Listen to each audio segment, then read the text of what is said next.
We got 2 more sections. Anybody need a break? Stand up, walk around, or you want to go straight into it?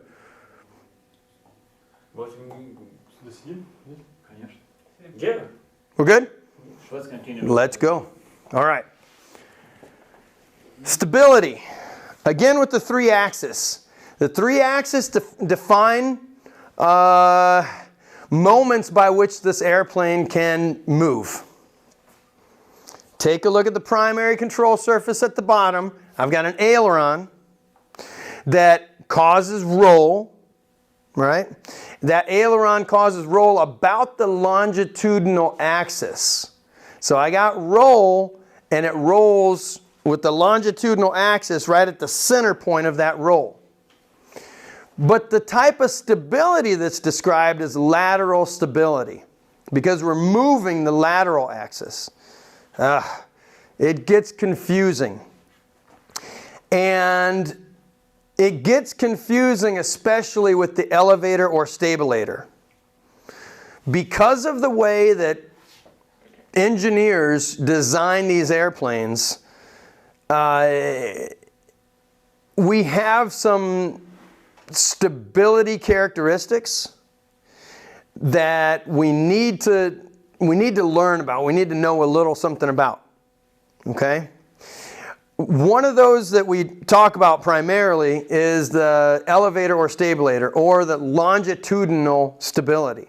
Longitudinal stability will cause so many problems for pilots because they just don't understand what's going on with the airplane. They don't understand what's going on with the basic lift equation. And of course it comes up a little bit here. Again, very, very basic, but we talk about it. Primary control surfaces, let's talk about rudder. For yaw, it goes about the vertical axis, and it's just directional stability. The airplane is directionally stable because of that vertical stabilizer, because of the rudder. The only thing that you could do to affect this is that ground adjustable tab, and pilots don't need to adjust that at all. That's a maintenance adjustable tab. Okay? So let's get into CG just a little bit. We'll talk again about center of gravity. We'll talk again about loading and everything else in subsequent chapters. However, for the center of gravity, and at the top you've got an airplane, and at the bottom you've got a wire diagram. Center of gravity, and it exists in front of the center of lift. This is how engineers made airplanes easy to fly. Okay? This is also how student pilots get confused. Okay? Follow along for a moment and we'll work this out. So longitudinal axis all the way to the front, you got my center of gravity. I have my tail force here, which is a downward force. And I've got my center of lift between the two of those. Okay? If we took away the tail force completely, and the only thing I don't like about this wire diagram is it probably should have a longer vector here for that center of lift. If I take away this tail completely, what attitude change, what flight attitude change will I have just by covering up that tail? Unstable pitching. I'll definitely have unstable pitching, but what attitude change will occur? Is the airplane going to pitch up or down? No. Down. Perfect. Why? Because all of the movements occur right here with the center of gravity. That's a hinge point. If I'm going to move the airplane any way at all with relationship to attitude, it will move about that center of gravity. Take a look here. Where do all 3 of these axes intersect? At the center of gravity. So every one of those axes intersect right there at the center of gravity. Just like we talked about a moment ago, if I take away this tail section, I have essentially a force. Or we call it a string if you want to. I got a string that's just pulling upward on that line. This is the hinge, just like a door hinge. If I pull here, it's going to make this go up, but it moves just like a door hinge. An example that I give on this commonly is just like a door. Right? I got a hinge here. If I were to push on this here, and it makes the movement occur about the hinge. Our hinge. Okay? So I cover this tail, it causes a lift in that direction. Great. So let's bring the tail back. We want that. So I got a tail force headed pushing downwards, and that tail force causes the airplane to maintain whatever flight attitude I like, whatever flight attitude I desire. Okay, fantastic. What happens as I attempt to control the airplane? Now, when I say control the airplane, it's either a change in pitch or a change in airspeed. Okay? What happens as I attempt to change this or control this airplane? Well, I get the built-in, right? What the engineers have built in, I get the effects of stability. And stability is discussed in two different ways, either static or dynamic. Okay? Here we go. Couple types of stability. Couple of ways to express this. You can use either a styrofoam cup on a flat surface, or you can use a ball on a curved surface, right? On the left column, and we'll call these columns. We got a left column here, and a center column, and a right column. This one is positive static stability. So we're not discussing dynamic. I told you there's a couple different types of stability, static and dynamic. Right now, discussion is static stability. On the left side, you got positive static stability, neutral and negative. Let's talk through these and then figure out what kind of airplane do I want. A couple of you probably have an idea which one you want. So, on a styrofoam cup, I've got a center of gravity, meaning that forces are going to make this thing move about that axis. Well, that center of gravity will also move as the styrofoam cup moves. But if I apply a force on the cup, and where the cup is in a solid line, this is me applying a force and then letting go. So I apply a force on that cup and I let go. The dashed line shows what happens after you let go. So I apply a force, I get this away from equilibrium, and then I release the force. Where does it go? Back to equilibrium. Okay? That's positive, excuse me, that's positive static stability. The same thing would occur if I'm using a ball here on that curved surface. So I push the ball away from equilibrium and I release, it goes right back to equilibrium. I think we'll all agree, just park this for a second, but I think we'll all agree that if I had a ball like that and I released it, it would go back and forth a couple of times, right? Dynamic stability. Okay, so let's forget dynamic stability for a moment. We'll get there. But static stability means what happens initially. When I first take away this force, what happens? I push on the cup, I release, goes back to where it was. Okay? Everybody good so far? Yeah. Yes? Yes? Yes, yes, yes, yes. Okay. Neutral static stability. I push the cup. I apply some force on the cup. It just rolls on the surface, right? It doesn't change, doesn't go back to where it was. It just continues right there where it is. No change. Doesn't go back to where it was. It doesn't get worse than it was. Just stays right there. If I use the ball idea, I have a ball on a flat surface. I push, I apply a force on the ball. It moves and then stops. It doesn't go back to where it was.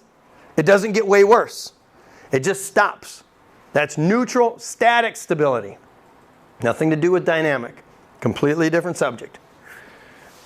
Negative static stability. This one's interesting. I've got the cup here. just like it is on your desks. And I apply a force. And I release the force and it falls down, right? This is neutral static stability. It doesn't go back to where it was. That's a good thing. That's positive static stability.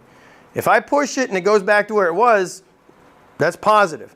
If I push it and it falls down, gets worse, in other words, go further away from equilibrium, that's negative static stability. The example here with the ball is same curve surface that we had, but instead of concave like this, it's convex. And I got the ball at the top. I push it, and it will never go back to where it was. It won't go here and then just stay here. It'll continue to get further and further and further away from equilibrium. These are important ideas, and this is how your airplane, one of these is how your airplane will behave. Anybody got an idea how your airplane behaves? Positive static stability. Yes, exactly. When I disrupt that airplane, when I cause some sort of change to equilibrium, the initial movement for the airplane is to return back to where it was. Okay? Engineers designed airplanes that way. They did it to make it easier to control. It is. It's much easier to control. There's a little bit of dynamic stability part that, gets fun and sometimes turns into what's called pilot-induced oscillations, right? And that is not fun. But in the beginning, that's what we do. So how did engineers design them that way? By putting the CG in front of the center of lift and then causing this tail force in the opposite direction. That's what we have. Okay, let's look for a second at a couple of things here. Neutral static stability, okay, great. I know what my positive static stability is. My negative static stability, neutral static stability, good. 1, 2, 3, we've already looked at those. Forget 2 and 3 for a moment and only talk about the one you said that we have, positive static stability, okay? So positive static stability, positive dynamic stability, after some period of time, the positive dynamic stability causes the equilibrium to be achieved. So if I have an airplane that will automatically return to equilibrium, it will do that, but it will go past and then reverse because of positive static stability, and after a period of time will stabilize. Okay? So that is exactly what we want. Taking a look at a couple of the other things that we don't want, you've got negative static. Do I want that? Certainly not. Because negative static is going to cause this airplane to go in the opposite direction of where I want to go right away. And negative dynamic stability, which causes after a period of time it gets worse and worse. This is a non-flyable airplane. Without computers, this thing will not fly. Okay? I mean without computers, this is normally something powered lift type government, who knows, secret stuff that they have up there that they can fly using computers and have this kind of stability. We couldn't do it. Neutral static, so I push it and it stays where it was. And then neutral dynamic stability, meaning it never gets better or worse. After a period of time, it just stays right there. I could probably fly this airplane. Honestly, this might make airplanes easier for pilots to fly who are constantly moving the control yoke, because they wouldn't constantly move it if it just stayed where they wanted it to. If I'm flying an airplane that's in normal law as opposed to alternate law, maybe I have some of this stuff happening, right? So computers can generate some of these forces. These are the airplanes we fly without computers. Okay? So, and I do this demonstration every single time when I'm with pilots if they haven't had a good or haven't given me a good explanation of stability. Longitudinal stability, that is. Remember, we still got lateral stability, and directional control is kind of easy. It's self-explanatory almost. For longitudinal stability, think about you flying the airplane and you're at cruise. What's your airspeed? Oh, I'll say it for you, 120. Okay? 120 is your airspeed. So we're flying the airplane at 120 knots true airspeed. and I decide that I want to decrease power. Fair enough. Let's go back to the stick diagram. I decrease power. Does weight change? No. No. Does my lift change? Does my tail force change? Okay, I decrease power. So that causes deceleration. Now I haven't touched the controls, right? Not at all. Still trimmed. Only decrease. I've just reduced power. I'm not touching controls. I'm telling you guys everything that I'm doing at the airplane. So if I haven't told you that I'm touching the controls, don't think for a second that I'm up there touching the controls, because I'm not. Okay? So I'm not touching any controls, it just reduced power. Okay? Reduced power. That causes less thrust, so I have more drag than thrust, which causes a deceleration, an acceleration towards the back. Okay? The airplane decelerates. As I decelerate, this lift is a function of speed squared. So if I go down 120, let's say I go down to 60, I have half as much airspeed. I only have a quarter as much lift on both of these. Well, the airplane's not going to slow down that much because something else will happen first. If I decrease the power, the airplane begins to decelerate. Less lift here, less lift here. What does that cause? You said it earlier when I said I covered it up completely. It causes a decrease in pitch. Yeah. Yes, nose down. So naturally the airplane will do what I'm trying to make it do, probably, unless I want it to slow down, which I want you to do a couple of different things when we're flying. But if I want the airplane to descend and maintain a constant airspeed, well, maybe I should apply some control pressures here so I don't get this stability demonstration. But if I'm trying to demonstrate stability demonstration to you, decrease my power, airspeed slows down, the nose pitches down. What happens to objects when they move downhill? Speeds up. So it speeds up. Now I get more lift here and more lift here. And the nose comes back up. Does it go all the way up? No. It goes up less than where we were to start with. Then the airplane slows down, and what happens? Back down. If you give this airplane sufficient time, and I don't mean a long time, if you give this airplane sufficient time, 1 minute, minute and a half most, you will be in a perfectly straight line in a descent. And back at 120 knots. So that's how stability works. Positive, static, I decrease power, which means I interrupted equilibrium. But by decreasing power, I'm not providing as much power as I'd need to stay here. This implies that I want to go down or slow down. Let's call it go down, so that I want to descend because that feeds into the stability idea. So decrease my power, the airplane goes towards equilibrium. That's positive static stability. Over a period of time, just relax. A minute. I'm telling you, 90 seconds at the most. And dynamic stability will stabilize this airplane as in a perfect descent. That's longitudinal stability, okay? What kind do we have? What kind of longitudinal stability do we have? Longitudinal. Ailerons. Yes. It's exactly what we were just talking about. What kind of longitudinal stability do we have? Static and dynamic. What kind of longitudinal stability do we have? Dynamic.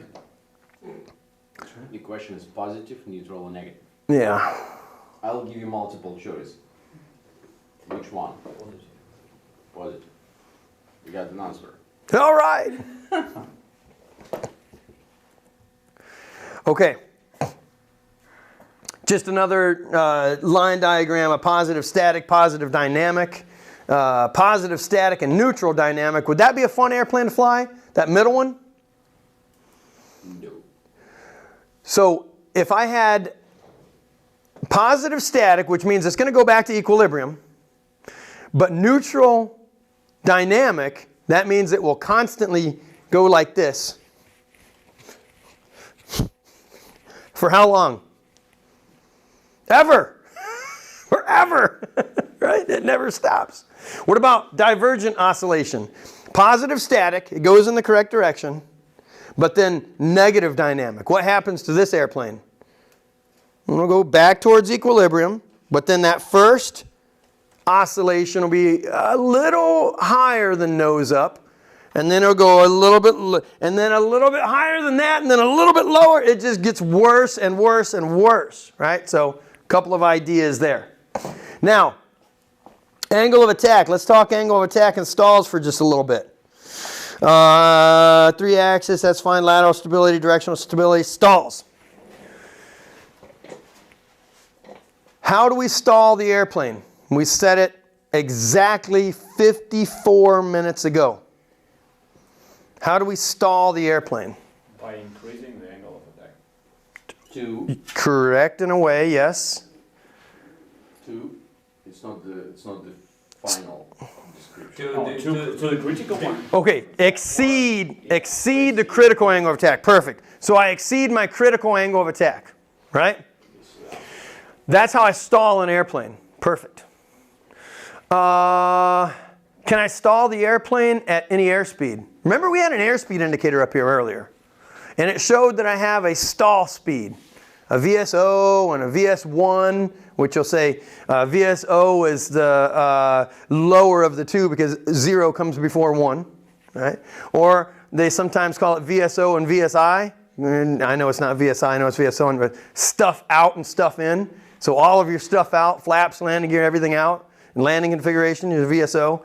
And then your stuff in is everything tucked up in a specified configuration. That's your stalling speed. We got these stalling speeds on the airspeed indicator, right? So does that mean that I can only stall at that airspeed? 100% not. I can stall the airplane at any airspeed. Don't we do accelerated stalls? We usually stall that in the Cessna around 85, 80 knots, somewhere around there. Airplane's completely stalled at a higher airspeed. Can I stall the airplane only in a nose-up pitch attitude? Or could I also stall the airplane just like this?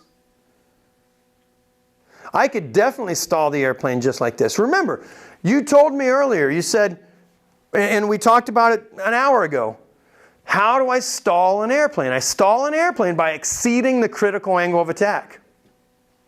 The airplane that we have right here has exceeded the critical angle of attack, but is in a nose-down pitch attitude.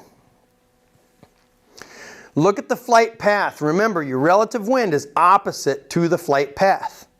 So where is the likely pitch attitude that this airplane had just a few moments earlier? It probably had a pitch attitude towards the ground. More likely than not, if we're playing into a scenario, a realistic scenario, unless this is a training environment, this pilot was recovering from a spin. Okay? And they recovered from that spin and increased the pitch angle rapidly, exceeding the critical angle of attack. Do you guys know Air France 447? Oh, yeah. Right? Mm-hmm. I mean, you know what happened. You know, they went down there and they did some diving and they did all this and that or whatever. It took some time for this thing to be discovered. And then all the fallout from, you know, what happened to the crew coordination, where was the captain, you know, the whole thing was in the news forever. But what happened on Air France 447? Why did that, and stalls were important before that, but what happened with Air France 447? What's going on there? Why did they crash a perfectly good transport category airplane into the ocean? It's very high. They're too high? Yes, and deactivated autopilot. Okay. Yeah, my first question, everybody knows about this crash? Or maybe somebody? Anybody not know about it? 777, yes. No. Airbus 330. 330. Yeah. Airbus over the ocean, 330. 330. Yep. I get confused Can you just... Okay, let me give you just the once over the world for everybody that's not familiar with this, okay? The airplane had more than 2 crew members. In fact, if I'm not mistaken, it had 3. A captain and 2 first officers. It was a long-haul flight. Long haul flight, you need that many crew members to make this flight according to the regulations, right? To maintain coordinates with the crew duty rest periods. The captain was not on the flight deck. No, where was the captain? We all know where the captain was. He was in a bunker, actually. He was in a bunker. We don't know who else was in there, but somebody was there. Okay, he was there. Now, you had Bonin, and I can't remember what the other gentleman's name was. But 2 first officers flying this airplane. Perfectly good airplane. Vicinity of a thunderstorm, that's fine. Maybe some icing, what, flight level 330, 320, something, somewhere in the mid-30s on the flight level, okay? Flying this airplane, and both of them are perfectly qualified to fly the airplane. Autopilot on, life is good. All of a sudden, the air data computer, remember the pitot tube that we were talking about? The air data computer stops receiving valid information from the pitot tube. And it has several pitot tubes, I think 4 on that airplane, okay? Heating on, everything on, speculation is, did the icing exceed the limitations of this pitot equipment? Okay, whatever. But the air data computer no longer registered valid airspeed. As a response to that, the computer shut off the autopilot. Well, something else happens when the autopilot gets shut off and you lose your air data computer in the Airbuses. You go from normal law to alternate law. Alternate 2, I think they're in. I'm not an Airbus fanatic, but I'm a little bit familiar. But so now they're in alternate law. The stick that they were used to flying this thing with, it no longer it no longer gave inputs the same way that it did before. So whereas before they could command a certain bank angle and command a certain vertical speed, now they're almost flying what we fly, a real airplane essentially. You know, they have aileron inputs and elevator inputs. Neither pilot was terribly familiar with how to do that. They were fighting the controls. One was pulling back, one was pushing forward. Long story short, about, I think, 10, 12, I don't even think it was 10 minutes later. I think it may have been less than that. They had completely stalled this airplane. I don't know what's going on here. Did you do something? What are you doing? I took control. Are you goofing around? He's trying to get a tragedy report on here, probably something. The long story short, about 10 minutes later, everybody's in the ocean dead. And the reason being, they were completely stalled from the mid-30s flight levels all the way down. Completely stalled and could not recover. Okay? So that's where we get all this, well, that's not where, but it's case in point for why that stuff is important. We need to understand and appreciate the stalls and the stall characteristics of these airplanes. Otherwise, what are you doing? Otherwise, we just don't know. We're going to Wawa. It must be dinner time. Try the Southwest chicken. Oh, it was a 3. Rotate. Jalapenos. I don't see where is I it. think you can skip ad right there. I don't see remote control. Where is it? You have remote control from T? Yeah. Yeah, you need to put it on skip advertising. Okay. No, continue. No worries. I just knew. So essentially these guys had stalled this airplane all the way into the ocean. Neither one of them knew how to recover. If you haven't read Air France 447, that is a really, really good book. Did you read that by any chance? It's a... Which one book? I'll tell you which one it is. I don't have my Kindle with it. Yeah, here. You got a video going on it? I'll show you guys. Just in the meantime, while you explain, I just want to make sure we have some pictures. Let me see if I can... It is called Understanding Air France 447. It was written by Bill Palmer.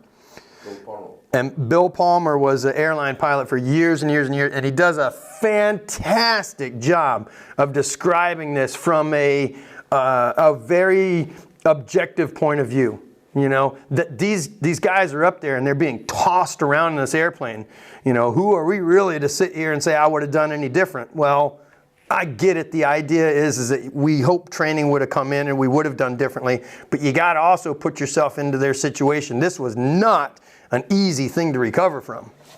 So I think we got this right here, right? Yeah. Does it have any audio? This trip, Paris to New York, yes, no? To France, I think it was Rio to France. Weren't they going to France? I don't know where they were going. France? Yeah. Paris, right? Paris. Yeah.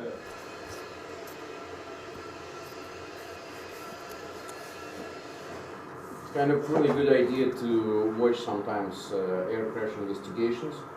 You know these TV shows? Yes, sure. Air crash investigations. Yeah. This is really good to learn a lot from these investigations. In the same situation in 777, no? I'm not sure about that myself.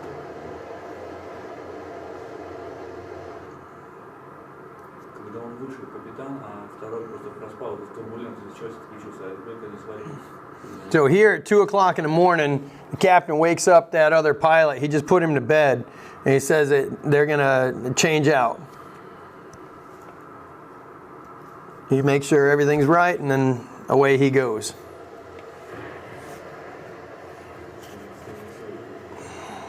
This was not very long after he went to his bunk room.